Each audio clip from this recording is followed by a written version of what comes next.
Mr. James Howard, a kind elderly man with a gentle demeanor, walked into a high-end car dealership on a crisp autumn afternoon. Dressed in an old, worn-out coat and slightly scuffed shoes, James decided to treat himself to a new car. His old car had served him well for over a decade, but he felt it was finally time for an upgrade. The dealership was bustling with energy. Salespeople in polished suits catered to young, flashy customers. The sound of test drive engines roared outside, and the air was filled with excitement and anticipation. James had his eyes on a sleek luxury sedan in the dealership. He admired its smooth lines and exquisite craftsmanship, imagining himself driving it through the beautiful countryside. Despite his excitement, he couldn't help but notice that no one seemed interested in assisting him. He moved from car to car, hoping for a friendly greeting or even a casual offer of help, but was instead met with cold stares and dismissive glances from the sales staff. He approached the front desk where a few salespeople were chatting and politely asked if someone could help him. The man behind the desk glanced at him briefly and responded in a dismissive tone. Without even looking up from his phone, "We're a bit busy right now. Why don't you come back later?" James stood there, feeling a mix of frustration, embarrassment, and sadness. He had come in with genuine interest and excitement, but they had judged him solely based on his appearance, a modest, elderly man in simple clothing whom they deemed unworthy of their time. As James turned to leave, he overheard a salesman snickering, making a snide comment about wasting time on window shoppers. Though hurt, James kept his composure and walked out of the dealership with quiet determination in his heart. Little did they know, James Howard was no ordinary man. He was a successful businessman who had spent his life building his wealth through hard work, wise investments, and perseverance. Despite his modest appearance, he had more than enough means to purchase any car he desired, but it wasn't just about buying a car anymore. That brief encounter had become a test of character, one that the dealership staff had clearly failed. James was disappointed, not just because he was treated poorly, but because he knew that many others who walked through those doors would face the same disrespect. It wasn't fair for anyone to be judged simply by the way they looked. As James drove home in his old, trusted car, a plan began to form in his mind. He knew he could do more than simply walk away. He could make a difference. James decided that he would not let this experience slide. Instead of feeling defeated, he made a choice to take action, to teach the dealership staff a lesson they would never forget. This wasn't just about getting the car of his dreams anymore. It was about ensuring that everyone who walked into that dealership, no matter who they were or how they looked, would be treated with the respect and dignity they deserved. And so, a simple car purchase turned into something much bigger, an opportunity for change. The next morning, James drove his old car back to the dealership. The same staff who had ignored him the day before were still there, busy and laughing, completely unaware of what was about to unfold. James walked in, carrying a folder that held his new ownership documents, his face calm and resolute. The general manager, a middle-aged man named Richard, caught sight of James and immediately plastered on a forced smile. He approached James with an air of false politeness. "Good morning, sir. How can we help you today?" Richard asked, not recognizing James from the previous day. James handed the folder to Richard, his expression composed but firm. "I'm not here to buy a car today," James said in an even tone. "I'm here as your new boss." Richard's face drained of color as he opened the folder and scanned its contents. His hands trembled slightly, and his eyes widened as the reality of the situation sank in. James Howard had bought the entire dealership overnight. A murmur quickly spread across the showroom as the other staff members began to take notice. The salespeople who had ignored and dismissed James the day before now looked bewildered, exchanging confused glances. They had no idea that the elderly man they had disregarded could have the power to do something like this. James stepped forward, addressing the entire room. His voice, though calm, carried an unmistakable authority. "Yesterday, I came here hoping to buy a car. Instead, I was judged and ignored because of how I looked. You all made assumptions about who I am without knowing a thing about me." He paused, letting his words sink in, as the staff shifted nervously. "As of today, I own this dealership, and things are going to change." The room fell silent as James looked directly at Richard, who was now visibly anxious, a sheen of sweat forming on his forehead. "Richard," James continued, "I'm afraid you're no longer a good fit for this place. You're fired." The silence in the room deepened, tension hanging thickly in the air. Richard's eyes widened in shock, his forced smile now completely gone. He stammered, trying to find words, but none came. James turned his attention back to the rest of the staff, his gaze sharp. "Anyone else who treated me, or any customer, the way I was treated yesterday is also free to leave. I will not tolerate that kind of behavior in my business." His tone was firm but fair, making it clear that respect and decency were not negotiable. He then began calling out the names of those he had observed being arrogant and dismissive. One by one, the individuals who had laughed at him or whispered behind his back were let go. Some of them tried to justify their actions, but James remained unmoved. It wasn't about revenge. It was about making sure this place became a welcoming environment for everyone. But James wasn't just there to fire people. He also wanted to recognize those who had done the right thing.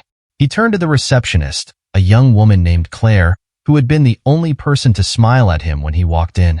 "Claire," James said, his voice softening, "you treated everyone who walked through those doors with kindness, and that's exactly what we need here. I'd like to promote you to customer service manager." Claire's eyes widened in surprise, tears welling up as she nodded gratefully. Next, James addressed a junior salesman named Peter, who had patiently explained the features of a car to an elderly couple the day before, even though they hadn't made a purchase. "Peter, your dedication and respect for our customers didn't go unnoticed. I want you to take on a senior sales role and help set an example for the rest of the team." Peter's face lit up, and he shook James's hand with sincere gratitude. By the time James had finished, nearly half of the staff were gone. But those who remained were the ones who understood the importance of treating every customer with dignity. James knew that creating a new culture at the dealership wouldn't happen overnight, but he was committed to making it work. He wanted the dealership to be a place where people felt valued, regardless of their appearance or financial status. As the day went on, word spread about the sudden change in ownership and the dramatic firings. Customers began arriving, curious to see the new management. James made it a point to greet each customer personally, shaking their hands and making sure they knew they were welcome. The atmosphere in the dealership had shifted from one of arrogance and exclusion to one of warmth and respect. By late afternoon, James stood back and watched as the remaining staff worked diligently, their attitudes transformed. There was a new energy in the air, a sense of hope and possibility. James felt a sense of fulfillment. He hadn't just bought a car dealership. He had taken the first step in building a community where everyone was treated fairly. James knew there was still much work to be done, but as he looked around, he felt confident that he was on the right path. The dealership, once a place that had made him feel small and insignificant, was now a place where he could make a difference. And in the end, that was worth far more than any luxury car could ever be. The changes James implemented started to take effect immediately. He made sure every staff member underwent thorough training focused on customer service, empathy, and respect. James wanted the dealership to be a place where everyone felt welcomed and valued, whether they were buying a luxury car or just stopping by to ask a question. He knew that creating such an environment meant changing attitudes and fostering a culture of genuine care and professionalism. Word of the transformation at the dealership quickly spread. The local community was intrigued by the story of the humble man who had taken over and turned everything around. Customers who had previously felt intimidated by the dealership's haughty atmosphere began to return, noticing the clear difference in how they were treated. The salespeople were attentive, respectful, and genuinely interested in helping. A stark contrast to the arrogance that had once defined the showroom. One afternoon, a young couple walked into the dealership. They were nervous, clearly unsure if they belonged in such a place. The glossy cars, polished marble floors, and sharp suits of the staff seemed daunting to them. James, who was often present at the dealership to oversee the changes, noticed the couple's hesitant demeanor. He walked over to them with a warm smile. "Welcome," he said kindly. "How can we help you today?" The couple looked at each other, then at James, visibly relaxing at his kind approach. "We're expecting our first child," the young man said, his voice unsure but hopeful. "We need a safe, reliable car." "We don't have much to spend, but we want something dependable." James listened intently, nodding as the young woman added, "We want to make sure our baby will be safe, but we've never been to a place like this. We weren't sure if we could afford anything here." James smiled reassuringly. "I understand," he said. "We have plenty of options that are both safe and affordable. Let's find something that will be perfect for your growing family." He then personally introduced them to one of the new salespeople, Maria, a young woman with a genuine passion for helping people. James knew Maria would treat them well and make sure they had all the information they needed. He made sure they were comfortable and gave Maria a nod to take it from there. Throughout their visit, James kept an eye on the young couple from a distance, watching as Maria patiently walked them through different options, explaining the safety features and financing options that would fit their budget. By the end of their visit, the couple had found a car that met their needs, a reliable, safe sedan that would be perfect for their new family. As they drove away, they waved at James, the gratitude evident on their faces. Moments like these were exactly what James had envisioned when he decided to buy the dealership. He didn't need the money, nor did he need the hassle of running another business. What he wanted was to make a difference, to create a place where people were treated as individuals, not judged based on their appearance or how much money they had. He wanted every person who walked through the doors to feel like they mattered. James spent most of his days at the dealership, observing and supporting his staff. He would greet customers personally, ask about their experiences, and always make sure they felt heard. His presence wasn't that of an intimidating owner. Instead, he was approachable, friendly, and genuinely interested in the people around him. He knew that true change started from the top, and if he demonstrated the kind of respect and empathy he expected from his staff, they would follow suit. One day, James saw an elderly gentleman walking into the dealership, looking slightly lost. James quickly approached him, offering a handshake and a smile. The man explained that he had come in just to ask about some repairs for his old car, which he had owned for many years. Instead of directing him to the service desk and moving on, James took the time to walk the man over himself, introducing him to the head of the service department and ensuring that he was well taken care of. The man left with a smile, grateful for the kindness and attention he had received. The dealership's transformation didn't just attract customers. It also began to attract talented staff who were inspired by James's vision. People who genuinely cared about customer service wanted to work there. Over time, the dealership grew not only in sales but also in reputation. It became known as a place where people mattered, where they could expect to be treated with dignity regardless of their background. By the end of the first month, the changes were undeniable. Sales had increased, but more importantly, so had customer satisfaction. James received letters and emails from people who had visited the dealership, thanking him for the experience. One woman wrote that it was the first time she had ever walked into a car dealership and felt like she was truly listened to. A young man shared how he had always been intimidated by places like that, but James's dealership had changed his perspective. James knew that the journey was far from over. There was still much work to be done, but he felt an immense sense of pride in what they had accomplished so far. The dealership, which had once made him feel small and unimportant, was now a beacon of respect and compassion. It was proof that change was possible, that one person's determination could create ripples that affected an entire community. Standing by the entrance of the dealership one evening, James watched as the last customers of the day drove away. He turned to see his staff tidying up, chatting with each other, their faces relaxed and content. There was a warmth in the air, a sense of purpose and camaraderie that hadn't been there before. James smiled to himself. He hadn't just bought a dealership. He had built a place where people cared for one another, and to him, that was worth more than anything money could buy. A few months later, the dealership had become one of the most respected in the area. Customers spoke highly of their experiences, praising the respectful and friendly staff.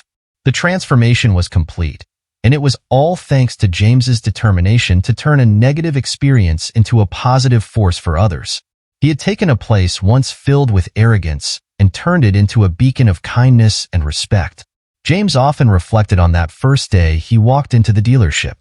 He could have easily let the disrespect slide, choosing to take his business elsewhere and forget about the whole experience. But he knew that doing so wouldn't change anything for the next person who walked in wearing an old coat or worn-out shoes. By taking action, he had not only taught the staff a valuable lesson, but also set an example for the community about the importance of humility and kindness. One of the most rewarding aspects of this transformation was seeing the change in the staff. Those who had once looked down on customers learned to treat everyone with dignity, understanding that true value wasn't determined by appearances. The new hires, inspired by James's leadership, embraced the culture of empathy and respect that he was building. The dealership became more than just a place to buy cars. It became a symbol of what could happen when people were treated as they deserved to be treated. James never needed to flaunt his wealth to demand respect. Instead, he earned it by staying true to his values and treating others with dignity. He understood that wealth wasn't measured by material possessions, but by the impact one could make on the lives of others. The very people who had judged him based on his modest appearance were now jobless, while those who remained thrived under his leadership. They had learned that respect is something that must be given freely, not reserved for those who seemed worthy by superficial standards. The dealership's reputation grew, and so did its clientele. People came not just for cars, but for the experience of being treated with care and understanding. James watched as customers walked in, not intimidated or hesitant, but comfortable and welcomed. He saw families finding the perfect cars for their needs, elderly customers being assisted without judgment, and young couples making their first major purchase with confidence. This story is a powerful reminder that appearances can be deceiving and that true worth comes from within. James Howard showed everyone that sometimes the quietest person in the room is the one capable of making the biggest impact. In the end, his actions brought justice, change, and a renewed sense of hope for everyone who walked through the dealership's doors, proving that respect, once given, has the power to transform everything. James knew that his work wasn't done, but as he looked around the dealership, he felt a deep sense of fulfillment. He had not only changed a business, he had changed lives, and that, to him, was worth far more than anything money could ever buy.